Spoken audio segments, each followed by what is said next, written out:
नमस्कार दोस्तों, कैसे हैं आप सब। आज मैं आपके लिए एक ऐसी ट्रिक और स्ट्रेटजी लेकर आया हूं जिससे आने वाले समय में जो आईबीपीएस आरआरबी पीओ का एग्ज़ाम होने वाला है उसमें 100% आप स्कोर कर सकते हैं। यकीन मानिए, ये स्ट्रेटजी एक्सपीरियंस स्ट्रेटजी है और इसको मैंने अपने पर अप्लाई करके भी कई बार देखा है। इससे मेरे को बहुत फ़ायदा मिला है और मैंने लगभग 75/80 स्कोर किया था पिछले आरआरबी पीओ में। ठीक है, माफ़ कीजिएगा, 80 स्कोर किया था पिछले आरआरबी पीओ में। इसलिए मैं आपको अच्छे से बता सकता हूँ कि आपको क्या करना चाहिए और क्या क्वेश्चन स्किप करने चाहिए एक्चुअल आरआरबी पीओ के पेपर में। तो चलिए आगे बढ़ते हैं। मैं आपको बता दूं, सबसे पहले आपको आईबीपीएस आरआरबी पीओ की सिलेबस से रूबरू होना होगा। इसके आगे आप मॉक टेस्ट देंगे कुछ, और उसके आगे आप जाके एक्चुअल एग्जामिनेशन में बैठेंगे। और इन सब चीज़ों के बीच जो सबसे ज़्यादा ज़रूरी है वो है कॉन्सेप्ट बिल्डिंग। कॉन्सेप्ट बिल्डिंग जो सबसे ज़्यादा ज़रूरी चीज़ बनने के सामने आती है वो कॉन्सेप्ट बिल्डिंग है। यदि आपकी कॉन्सेप्ट क्लियर है, यकीन मानिए आप कम समय में ज़्यादा से ज़्यादा क्वेश्चन कर सकेंगे।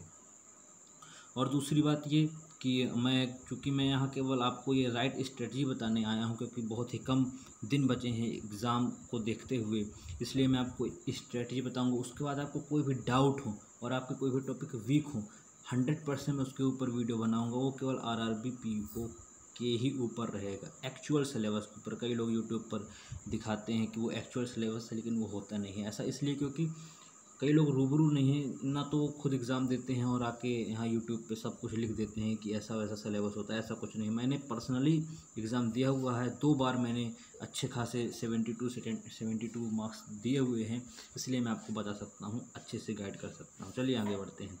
क्वांट एक आता है, एक रीजनिंग। ये आरआरबी भी उनके लिए एक अच्छा खासा एग्ज़ाम होगा जिनको इंग्लिश बहुत कम आती है, मतलब जिनको इंग्लिश से डर लगता है, इंग्लिश में मार्क्स नहीं आते जिनके। ठीक है, तो इसमें क्वांट और रीजनिंग 2 प्रकार के हमारे जो सिलेबस में आता है सब्जेक्ट वो हैं।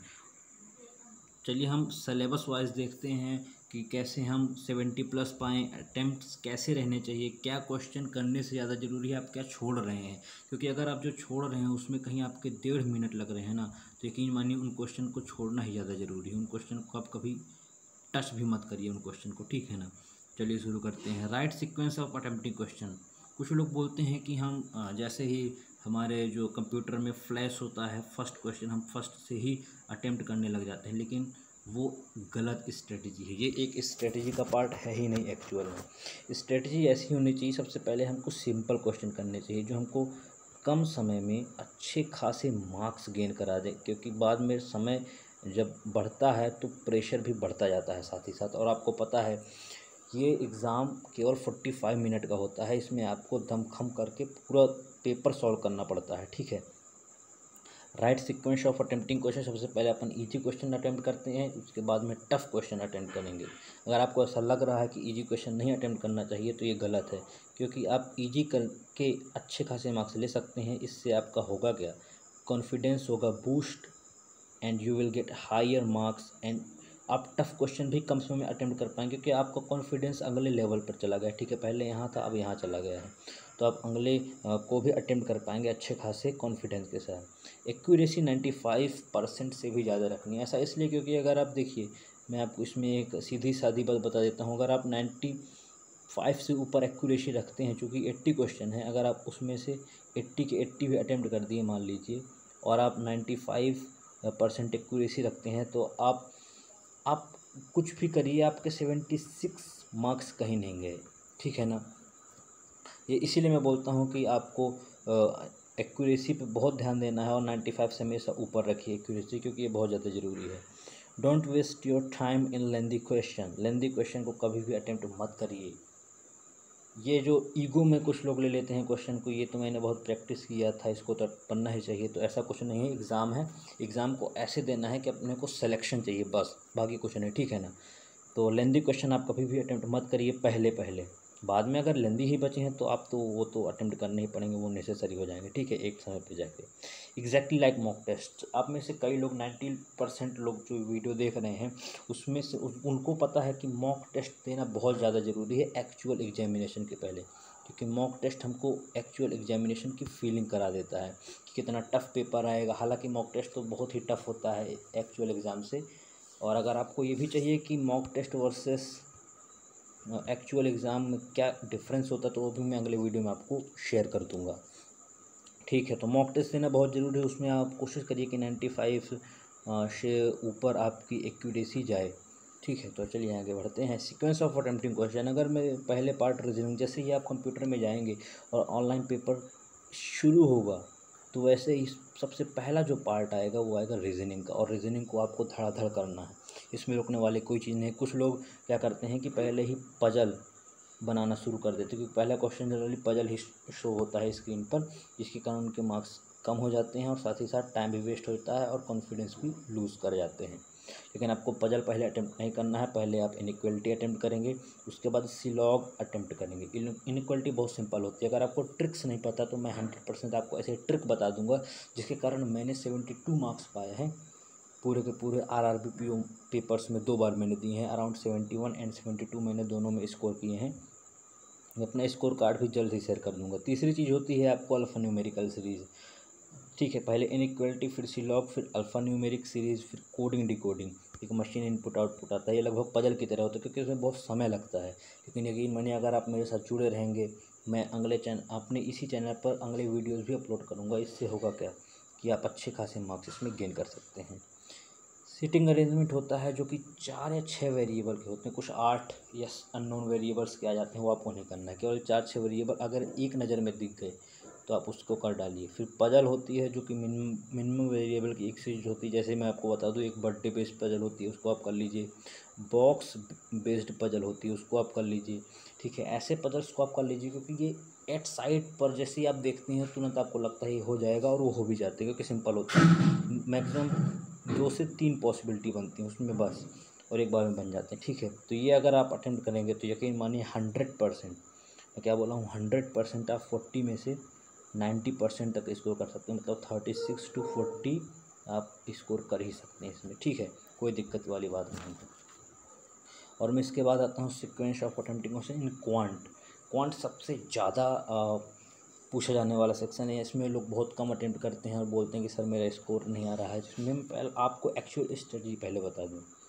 क्वांट में आपको क्या करना है, सबसे पहले आप देखिए, सब कुछ स्किप करिए, आप सबसे पहले पहुँचिए क्वाड्रेटिक इक्वेशन तक। क्वाड्रेटिक इक्वेशन के 5 क्वेश्चन आते हैं, उनको आप कर जाइए। फिर आइए सिंप्लीफिकेशन तक, सिंप्लीफिकेशन के भी 5 आते हैं, उनको आप कर जाइए। नंबर सीरीज़, एक तो मिसिंग आएगी या तो रॉन्ग आएगी। अगर रॉन्ग आई है तो आप रॉन्ग को थोड़ा थोड़ा स्किप करिए, देखिए कौन एक साइड में हो रहा है। और अगर मिसिंग आई तो आपसे हो ही जाएगी। ठीक है, इसके भी 5 क्वेश्चन आते हैं। डी आई लगभग 2 से 3 DI आती हैं, लेकिन आपको सिंपल वाले DI को चूज़ करना है और पहले उनको अटेम्प्ट करना है। ठीक है, और जो टफ़ वाले भी DI रहते हैं उसमें 1 से 2 क्वेश्चन ऐसे रहते हैं जो आपसे एक नज़र में हो जाएंगे। मतलब उसमें जैसे एक रेशियो B/C का रेशियो पूछ लेगा तो आप धूल को रेशियो निकाल लीजिए। ठीक है, मैं आपको ये भी बताऊँगा कि हम ट्रिक से कैसे अटेम्प्ट कर सकते हैं DI को बिना सॉल्व किए। ठीक है, बस उसके लिए आपको डिविजिबिलिटी रूल याद होना चाहिए। उसके बाद आपको अरिथमेटिकल बोट एंड स्ट्रीम वाले क्वेश्चन होते हैं, उसमें सिंपल आता है बोट स्ट्रीम में। केवल आपको ये पता होना चाहिए कि जो बोट और स्ट्रीम की डाउनवर्ड या हम अप स्ट्रीम में डाउन स्ट्रीम में क्या होती है, अर्थात ये V+U कब होता है और V-U होता है। जैसे आप अप स्ट्रीम में जाते हैं तो V-U होता है और V+ होता है डाउन स्ट्रीम में। फिर रिमेनिंग जैसे प्रॉफिट लॉस, CI, SI पहले कभी भी अटेम्प्ट मत करिएगा, क्योंकि उसमें होता क्या है कि टफ़ क्वेश्चन आते हैं और टफ़ बना भी दिया जाता है उसको लास्ट में, है ना। तो बाकी रिमेनिंग्स के लिए आप क्या कर सकते हैं, उसके बाद में पहले इनको अटेम्प्ट कर लीजिए। इससे होगा क्या कि इससे भी आपको इस स्ट्रेटजी से आपको लगभग 36 नंबर तो आ ही जाएंगे 40 में, अगर आपकी एक्यूरेसी 90 to 95 है। कई लोग जल्दी जल्दी में गलत कर देते हैं, इसलिए मैं ऐसा लिया हूँ, क्योंकि टॉपर अटेम्प्ट भी कर सकता है। आपने कई मॉक्स में देखेंगे उसके पूरे के पूरे मार्क्स रहते हैं 80/80, और आप सोचते होंगे ये पॉसिबल नहीं है। जी नहीं, ये पॉसिबल है। अगर आपको इसके पीछे की स्ट्रेटजी जानना है तो आप कमेंट करिए, मैं आपको इसकी स्ट्रेटजी बताऊंगा कि एक्चुअल पेपर क्या रहता है और मॉक्स में क्या डिफरेंस है। मैंने लगभग 20 से ज़्यादा वेबसाइट्स के मॉक दिए हैं, अलग अलग परचेस करके भी दिए हैं, लेकिन मैं बताऊंगा सबसे अच्छा मॉक किस वेबसाइट का है, आपको कौन सा परचेस करना चाहिए। और अगर आपके पास पैसे भी नहीं हैं तो मैं आपको ये भी बताऊंगा कि आखिरकार आप कैसे मैं भी अपना मॉक आपको शेयर कर सकता हूँ, और आप एक दूसरे का मॉक अपने आप को शेयर करिए। ठीक है ना। एक दूसरे को। तो चलिए, ये वीडियो देखने के लिए बहुत बहुत धन्यवाद। अगर आपकी कोई क्वेरी हो तो ये आप मुझे कमेंट ज़रूर करिए, जिससे होगा क्या कि मुझे पता चलेगा आपकी क्या क्वेरी है। और एक बात और कि इस चैनल को सब्सक्राइब करिए अगर आप यहाँ तक आए हैं, क्योंकि मुझे बहुत ज़्यादा सपोर्ट की ज़रूरत है और मैं अपना एक्सपीरियंस आप सबके साथ शेयर करना चाहता हूँ, क्योंकि मैं नहीं चाहता कि मेरी तरह मेंस में जाने के बावजूद भी सिलेक्शन नहीं हो आपका सिलेक्शन होना चाहिए। मैं चाहता हूँ फर्स्ट अटेम्प्ट में आपका सिलेक्शन हो, सिलेक्शन नहीं रुकना चाहिए आपका, या मेरे स्टूडेंट का किसी का भी सिलेक्शन नहीं रुकना चाहिए। ठीक है, मेरे से जो भी हो सकेगा मैं करूँगा। मैं अपनी पूरी ट्रिक्स एंड टिप्स आपको शेयर करूँगा। अगर आपको चाहिए ट्रिक्स तो आप कमेंट करिए और अपना टॉपिक बताइए जो आपका वीक हो। मैं अगला वीडियो आप ही के टॉपिक के ऊपर डालूँगा, ये है वादा मेरा। ठीक है, तो चलिए, वीडियो देखने के लिए बहुत बहुत धन्यवाद। नीचे दिए हुए लाल कलर के सब्सक्राइब बटन को ज़रूर प्रेस कर लीजिएगा, इससे मेरे को बहुत मोटिवेशन मिलती है और मैं आपका सिलेक्शन चाहता हूँ, बस मेरे को और कुछ नहीं चाहिए। ठीक है, बहुत बहुत धन्यवाद, थैंक यू।